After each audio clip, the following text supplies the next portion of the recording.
God aften. Ja, her sidder jeg i Gamleland. Jo, men det er nu interessant at kunne holde øje med, hvad der sker rundt omkring her i byen. Der er jo for eksempel kirkegården med de store, skræmmende gravstene, det mystiske og uhyggelige museum, der ligger lige bag i kirkegården. Der sker ting og sager her. Men mest af alt er det spændende at følge med i, hvad der sker hos familierne i rækken hos den siden væk. Og især hos Erik, en lille 10-årig knægt og hans mor og far. Det har bestemt ikke været let for dem de sidste 2 år.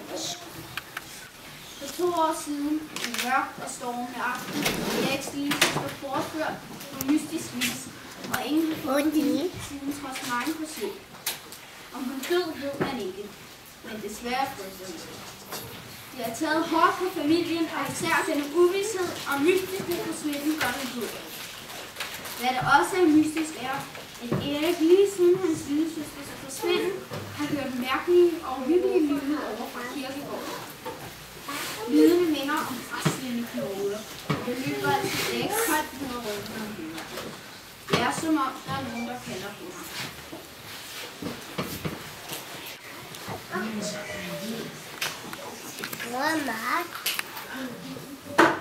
Øj, hvorfor skal vi absolut op og rydde op på loftet? Det er jo søndag. Alle de andre er ude og lege med deres spiller. Hvorfor må jeg ikke? Nej, det er vigtigt at rydde op. Nej, der går ondt i sine sager. Få sat ting i kasser og få sat dem op på hylder. Og jeg finder gamle ting og sager. Der ligger mine gamle briller på sat, og dem har jeg ikke kunnet finde i årvis. Der kan jo bare se, at far har fundet sine briller.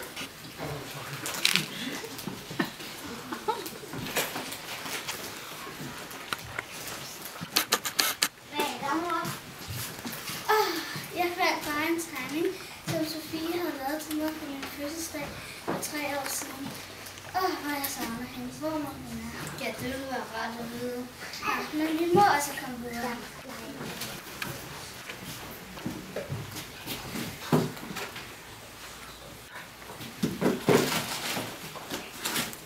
Hey, hvad er det her for en gammel bog? Må jeg lige se? Nej, det er jo din tip og det fars gamle dagbog. Må jeg lige kigge? Den tredje, det var 1875. Der var ude og bestøve på mig. Og der skete noget forfærdeligt. Så forfærdeligt, at jeg næsten ikke kan skrive det. Så, Erik, der skal du ikke læse en mere. Kan du sætte den ikke på plads? Og så synes jeg, at vi skal finde ud af at sådan en. Hvad siger du til det, far? Jo, det lyder dejligt, skat. Men skal vi ikke også tage nogle af kasserne med dig? Jo.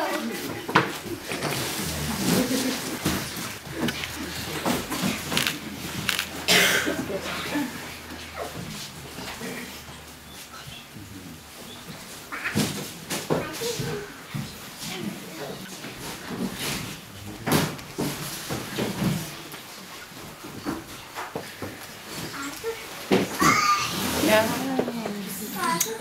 Nej, hvad sker der? Det er meget. Ja, Erik, skulle han nu have gjort det? Hans mor sagde jo, at han skulle lade den ligge. Erik sov ikke helt så godt denne nat. Han hørte stadig de mystiske lyde på kirkegården, og oldefarens dagbog havde han lagt under sin hovedpude. Han spekulerede meget over, hvem hans oldefar havde været, og hvad for ulykke der var sket ham på marken. Dagen efter kunne Erik ikke holde sig længere. Lige efter skole blev han nødt til at fortælle sine bedste venner, Mathias, Stine og Pernille, om den mystiske dagbog.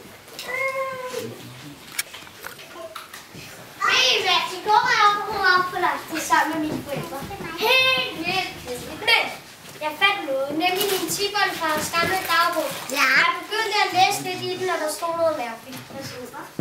Der stod, at han havde været ude og høste på en mark, og der var sket et forfærdeligt uheld. Så forfærdeligt, at han næsten ikke kendte det ud. Hvad står der mere? Jamen, det er det, der er mærkeligt. Man kan se, at der er stået noget, men det er helt utydeligt. Det er...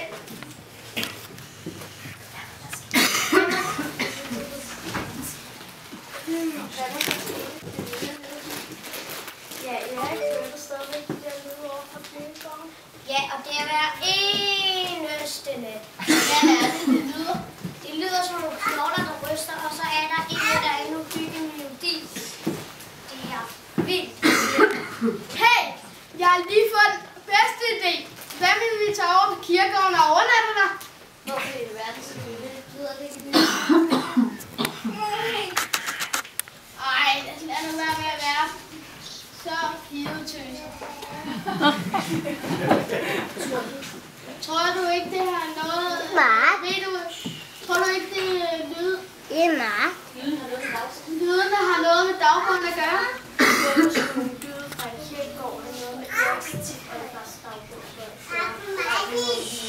Jeg synes, det er en god idé, Mathias. Lad os gøre det. Hvem er det, som er til vores til Ja, det er for min skyld, du har sagt, at jeg vil leve nu. Ej, så lang tid tager det heller ikke at pakke. Vi skal bare have fat i en sovepose. Kom nu, tøser. For min skyld. Okay, så gør vi det.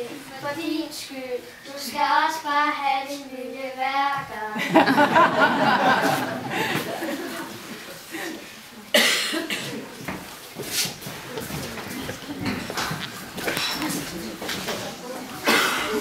Erik og hans venner ventede spændt hele dagen. De var alle meget nervøse, men havde fået skaffet sig en sovepose hver. Erik havde sagt til sine forældre, at han sov hos Mathias, og Mathias havde sagt, at han havde overnattet hos Erik. Det samme nummer havde pigerne med. Nu var de alle sikre på, at forældrene ikke ville blive nervøse og spekulere over, hvor de var henne. De sad alle og ventede ude i deres hjem. Ventede og ventede. Det var blevet godt mørkt udenfor, og vinden susstribede til hyggeligt i deres ører. Det var begyndt at småregne, og Pernille var sikker på, at hun begyndte at lyde. Det samme lød ordentligt fra himlen. Og alle bor sammen. Ingen havde lyst til at gå ud af bilen, så først da klokken var blevet 23:30, viste vi forsigtigt ud, og vi rustede sammen hen til hjem.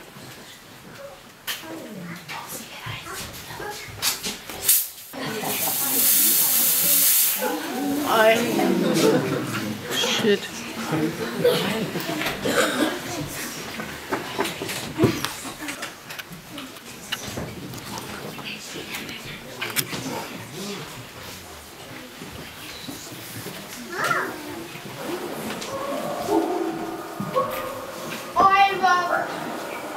Sej gravsten her er hyggeligt, kom nu. Nej, hvor har du hyggeligt. Skal vi virkelig sove her? Ja, jeg kunne i hvert fald godt have ventet på den der uge med at sove her. Hold nu op med at være pide. Skal vi ikke lægge os til at sove? Og hvor havde vi så tænkt os, vi skulle sove? Vi sover det her ved den her fede gravsten. En æderkop! Kom her, så vi soveposer.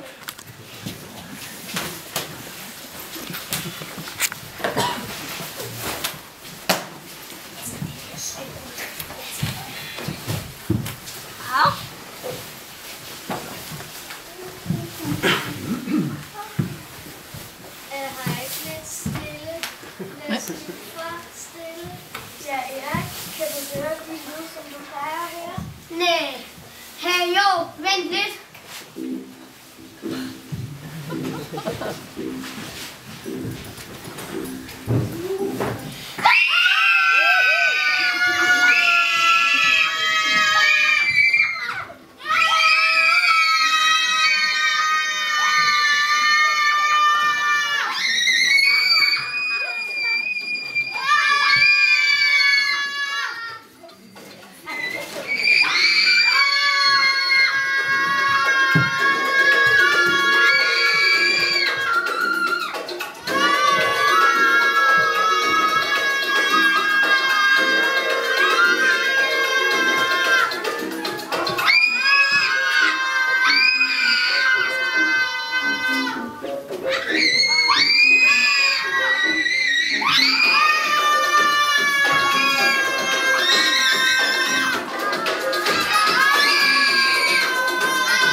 I skal ikke være bange. Vi er kun kommet for at hjælpe jer. Hjælp os, hvordan det? Hvad mener I? Her fra kirkegården og hen til det uhyggelige museum findes der en gang. Den skal du finde. Den skal du finde. Den skal du finde. Den skal du finde. Bare tag det roligt. I skal ikke være bange. Vi passer alligevel på.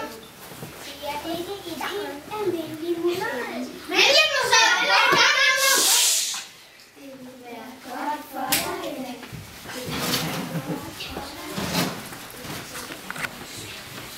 Hvorfor vil det være godt for dig?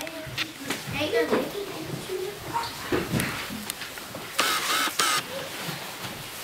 Det er meget.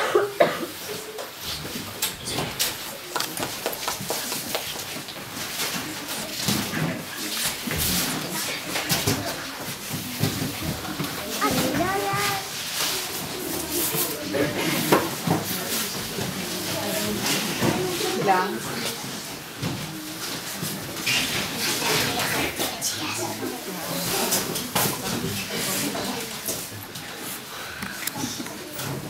Trods mødet med disse skeletter og denne mærkelige opfordring til Erik om at finde en mystisk gang, ville de alle fire sove en smule, inden de næste dag skulle spille.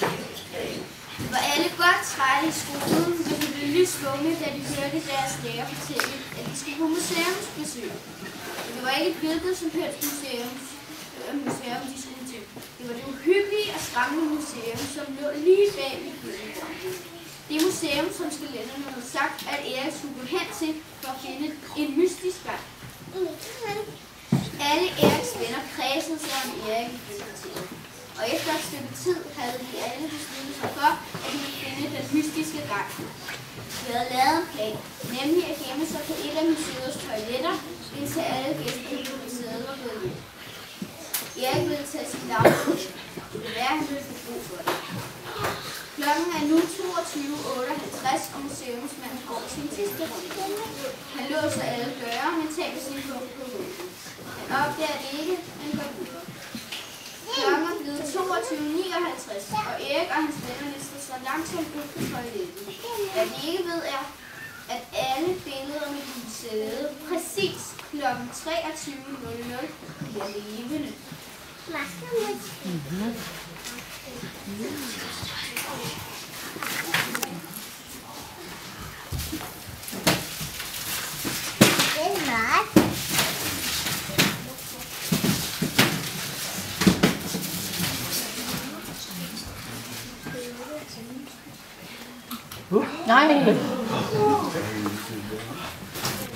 Nøj, hvor var det kedeligt at sidde inde på toilettet i så lang tid. Kan I se de billeder, der hænger der? Ja, der er et billede af en vampyr og en heks. Ja, der er selv et billede af et skelet. Ej, hvor det er jo hyggeligt, så godt vi ikke kan leve det. Mine kære børn, se ikke så skræmt det ud. Jeg er bare en ung dame i kjole, der elsker blod. Velkommen her på museet. Jeg har ikke hyggeligt her om aftenen. Forresten, Erik, hvis du er fri dengang, du er så vild efter at finde, skal du gå til højre. Skynd jer lidt, inden jeg får lyst til at drikke jer alles blod. I skal ikke lytte til ham, men på mig. Hvor ser I tynde og magre ud? De skulle på fedekurskole. Nå ja, men Erik, hvis jeg var dig, ville jeg gå til venstre. Jeg har selv været der. Men skynd jer lidt, inden jeg får lyst til at æde jer alle. Hvad håber? Mine venner, det er jeres ven. Og den skal så lige netop så. Jeg husker ikke skeletterne på kirkegården. De er mine venner. I må stole på mig, og I skal gå til venstre for at finde mig. Ej, hvor mærkeligt. Jeres venner, det skal vi tro på. De var alle meget hyggelige og ikke fra nogen, man har lyst til at stole på. Jeg tror helt klart på, at skelettet er ret. De sagde det var vores ven. Og det ligner også de skeletter, vi så på kirkegården. Jeg er til venstre. Jeg er enig. Kom, lad os stille os på en lang række, og vi må hellere være en musestille. Er I klar? Ja! Erik gik hen mod den mørke, smalle gang. Der var en helt mørk. Det gik et skridt videre, og de gamle gulvbrædder kiggede på ham. Er der nogen? Intet svar. Hælene lugtede mod røden gravningsnæse. Erik tog mod til sig og gik langsomt ind i muren. En underlig lyd kom fra et sted i mørket. Det er dagligt. Erik vendte sig op mod de andre, der var væk. Nej, Mathias, Stine, Pernille, men jo, jeg bliver nødt til det. At finde ud af, hvorfor jeg skal finde denne gang.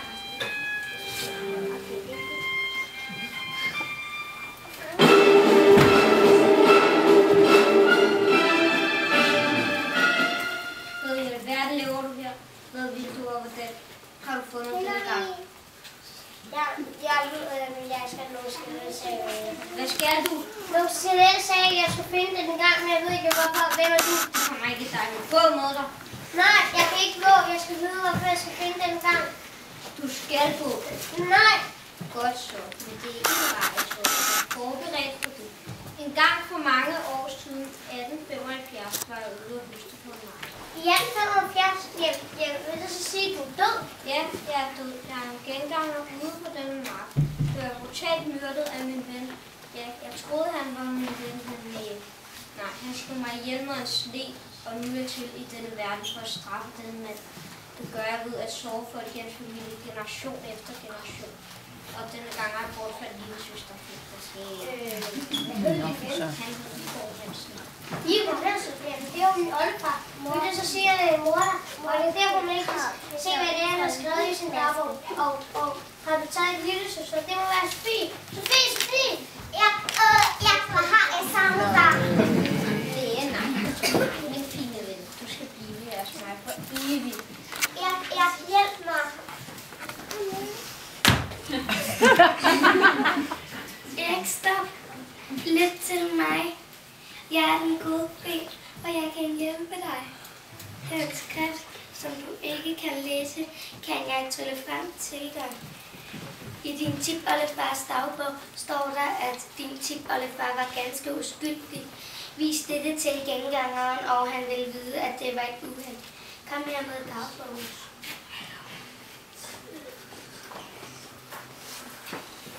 Det er gengangeren, det er fordi, at min tipoldefar han har ikke myrdet dig. Den 3.8.1875. I dag var jeg, Igor Hansen, ude på marken for at høste, og der skete noget forfærdeligt. Så forfærdeligt, at jeg næsten ikke kan skrive det. Jeg og min ven var ude at høste, da min læg smuttede fra mig. Det blev lige ind i min bedste vens hals. Jeg kunne se hans skræmte øjne, inden han faldt til jorden. Åh, hvor forfærdeligt, min elskede ven. Resten af min dag skal jeg lide under dette. Se selv, min tipoldefar var god nok. Han har ikke myrdet dig. Ja, det kan jeg læse, min kære Igor. Hvis jeg dog bare havde vidst, det var uheld, så havde jeg ikke været her i denne verden, og jeg havde ikke været så ondt. Jeg føler mig helt lettet og får lyst til at være god igen. Og jeg skal selvfølgelig være god. Mine venner, dem er jeg helt glemt. Hvor er de henne? Kom lad os finde dem.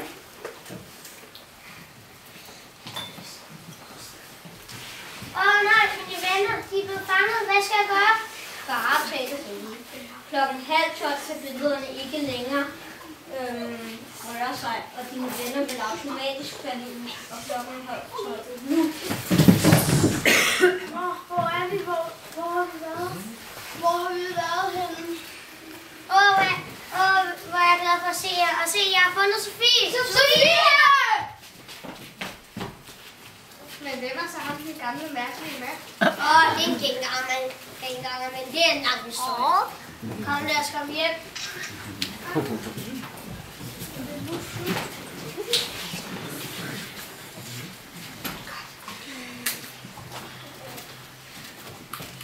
Da vi så kom ind i deres buller igen, var I nu gået ud og lave ballade igen.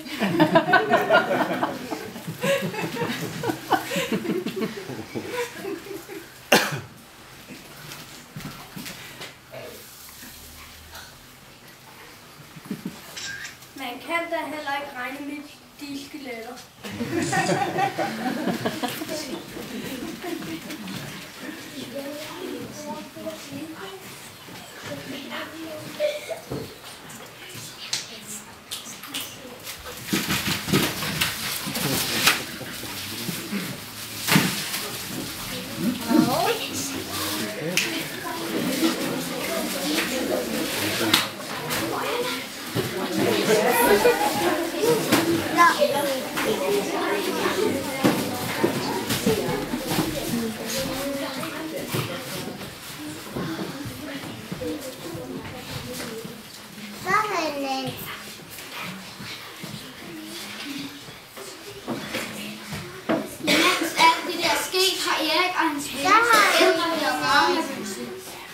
Eriks lærer havde nemlig først set om aftenen kommet en tanke om, at der havde manglet nogle elever, da de havde slået ved udgangsmuseet. Eriks forældre var nu på vej mod museet. De var meget nervøse og styrkede sig. Erik, Sofie og vennerne og gengangeren havde fundet en dør, som den distræte museumsmand havde glemt at låse. Der var på den måde kommet ind på museet. De var nu på vej hjem til Erik.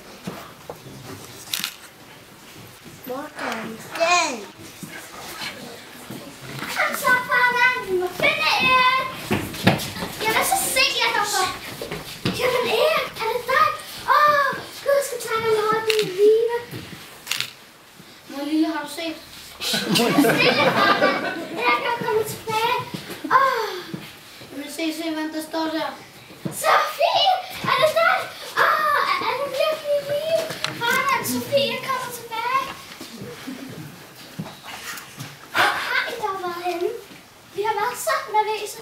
Og Erik, hvordan har du fundet vores kære lille Sofie? Det er nej, nu er jeg helt alene. Hvor skal jeg så bo? Min kære ven, som du læste i min dagbog, var det et uheld, der skete på marken. Og jeg er lidt under det hele mit liv. Kom du op i himlen til mig. Det er mig, Ingeborg Hansen. Kom, så skal vi nok få det ret.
Kaster I dem ikke?